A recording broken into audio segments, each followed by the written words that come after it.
किसी को? Yes sir.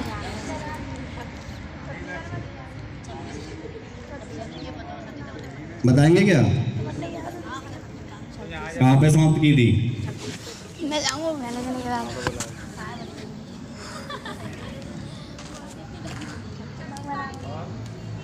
हाँ, इतिहास के बारे में बता रहा था तुम्हें, ठीक है? तो देखिए 26 जनवरी 1930 को भारत को पूर्ण स्वतंत्र घोषित किया गया था, स्वराज घोषित किया गया था। जब से हमें मतलब पूरी आज़ादी तो नहीं मिली थी, लेकिन कुछ कुछ अधिकार हमारे हाथों में आ गए थे। तब से देखिए 1930 से लेकर के 47 तक हमारे देश के जितने भी महान पुरुष, वीर पुरुष थे, वो लगातार संघर्ष करते रहे और सन 1947 में हमें पूर्ण आज़ादी दिला के गए थे। उन सबको, जितने भी वीर पुरुष थे, उनको हम तहे हृदय से सम्मान करेंगे। अब देखिए 15 अगस्त सन 1947 में हम आज़ाद तो हुए थे, लेकिन हमारे हाथों में कानून व्यवस्था नहीं थी। हमें आज़ादी तो दिए जाए, लेकिन उसके नियम कानून कुछ भी ना हो तो ऐसी आज़ादी का कोई मतलब नहीं निकलता है।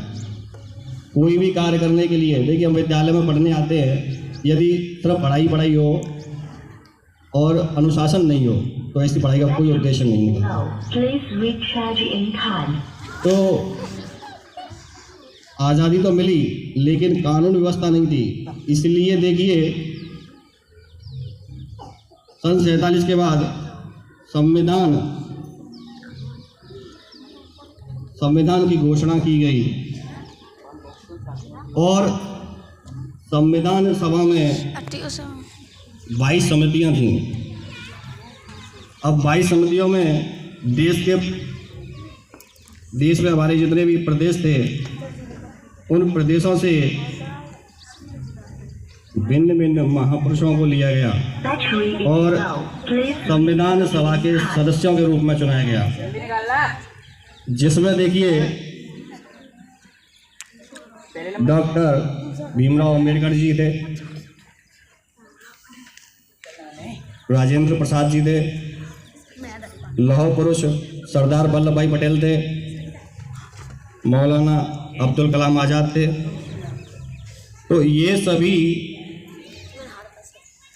संविधान सभा के प्रमुख सदस्य थे। और जैसे कि मैंने बताया, तो मैं इसमें 22 समितियां थी।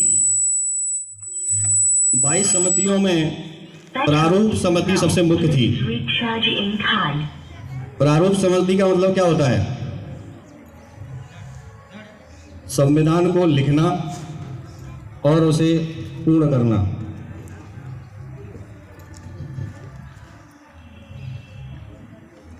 तो इन सभी प्रमुख सदस्यों में से प्रारूप समिति के जो अध्यक्ष बनाया गया, डॉक्टर भीमराव अंबेडकर को बनाया गया। आज भी हम सब लोग जानते हैं कि संविधान किसके द्वारा लिखा गया? डॉक्टर भीमराव अम्बेडकर, बाबा साहेब भीमराव अंबेडकर के द्वारा। उन्होंने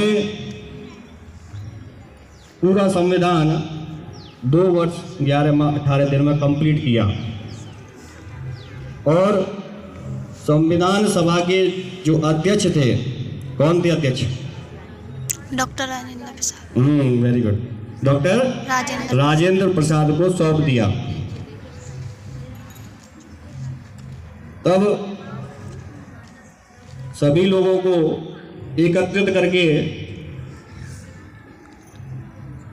जो उन्होंने संविधान लिखा था उसमें संशोधन भी हुए। तब लोगों ने देखा, तब जाकर के देखिए 282 लोग लगभग थे जिनके संविधान पर हस्ताक्षर लिए गए और तब से 26 जनवरी 1950 को इसे लागू कर दिया गया। तब से लेके आज तक हम 26 जनवरी को गणतंत्र रूप में मनाते आ रहे हैं। गणतंत्र का मतलब क्या होता है? जनता द्वारा जनता के हाथों में शासन। जो भी मंत्री चुने जाते हैं वो जनता के द्वारा चुने जाते हैं। जो भी हमारे देश में शासन चल रहा है वो जनता के द्वारा चल रहा है। तो 26 जनवरी सन 1950 से आज 77 वर्ष बीत चुके हैं।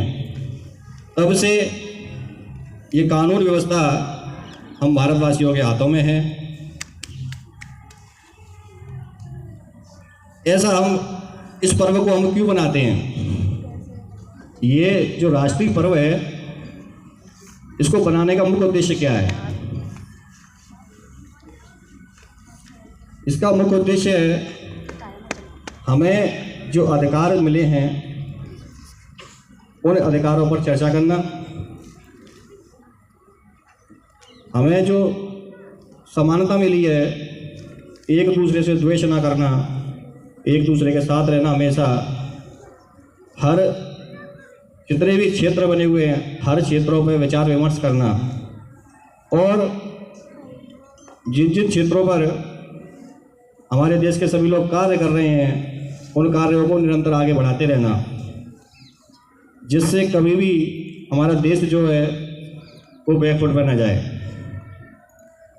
यदि हर वर्ष हम इन चीज़ों को 15 अगस्त 26 जनवरी को मनाते रहेंगे तो हमारे अंदर एक उमंग पैदा होती रहेगी। भारत में जितने भी क्षेत्र हैं सबसे पहले उठा के देखिए हमारे किसान भाई अपने कार्यों में लगे हुए हैं। अगर आज किसान नहीं हो तो क्या हमें अन्न मिलेगा कहीं से? किसान भाइयों को अन्नदाता कहते हैं। आज डॉक्टर्स अपने क्षेत्र में काम कर रहे हैं, हम बीमार होते हैं, कौन इलाज करेगा? हमारा डॉक्टर्स। आज बड़ी बड़ी इमारतें बन रही हैं, कौन बना रहा है इनको? इंजीनियर्स। तो कहने का मतलब ये है कि हर क्षेत्र में सभी लोग अपने अपने कार्य में लगे हुए हैं। इन सब में सबसे प्रमुख होता है एक शिक्षक। यदि एक शिक्षक ना हो तो क्या एक डॉक्टर बन सकता है, इंजीनियर बन सकता है, या एक कोई वकील बन सकता है? नहीं। तो देश का जो सबसे प्रथम सम्माननीय व्यक्ति है वो एक शिक्षक होता है। और आज के समय में शिक्षकों का सम्मान जो है वो खोता जा रहा है। ऐसा क्यों? यदि शिक्षकों का सम्मान ही हो गया तो ना तो एक अच्छा इंजीनियर निकलेगा और ना ही एक अच्छा डॉक्टर निकलेगा, ना ही एक अच्छा वकील निकलेगा। सारी व्यवस्थाएं जो है वो फेल होती चली जाएंगी। तो कुल मिला के देखिए 15 अगस्त 26 जनवरी एक ऐसे दिन आते हैं, ये हमारे राष्ट्रीय पर्व हैं जिन पर देखिए तमाम बातें हैं, तमाम क्षेत्र ऐसे हैं जिन पर हम बात करें हैं तो पूरा दिन निकल सकता है। लेकिन आज देखिए थोड़ी हम लेट हुए, समय का अभाव है, इस वजह से अभी कई टीचर भी हैं जो थोड़ा आप लोगों को बताएंगे, उसमें समय भी लगेगा। कई अभी छात्र भी ऐसे हैं जो आने हैं और अपना मंच पर आकर के जो भी स्पीच है वो देंगे। तो देखिए हमारा आज देखिए 26 जनवरी मनाने का मुख्य उद्देश्य ये है कि हमें अपने देश के प्रति कुछ ना कुछ करना है, कुछ ना कुछ बलिदान देना है। हमारे देश के जितने भी सैनिक हैं वो आज बॉर्डरों पर तैनात हैं। बाहर से जो भी लोग आ रहे हैं वो हमारी बाहरी सुरक्षा करते हैं। हमारे देश के पुलिसकर्मी, सैन्य बल, ये हमारे देश की आंतरिक सुरक्षा हमें प्रदान करते हैं। बाकी की जो बचे हमारे जनता देश की, वो बाहरी सुरक्षा या आंतरिक सुरक्षा भी ना कर पाए तो देश के लिए कम से कम इतना तो करे कि देश कभी बैकफुट पे ना जाए, पीछे ना जाए।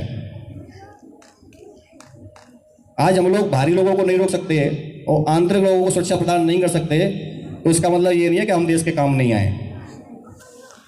भारत के हर व्यक्ति को कुछ ना कुछ ऐसा करना है कि वो देश के काम जरूर आए।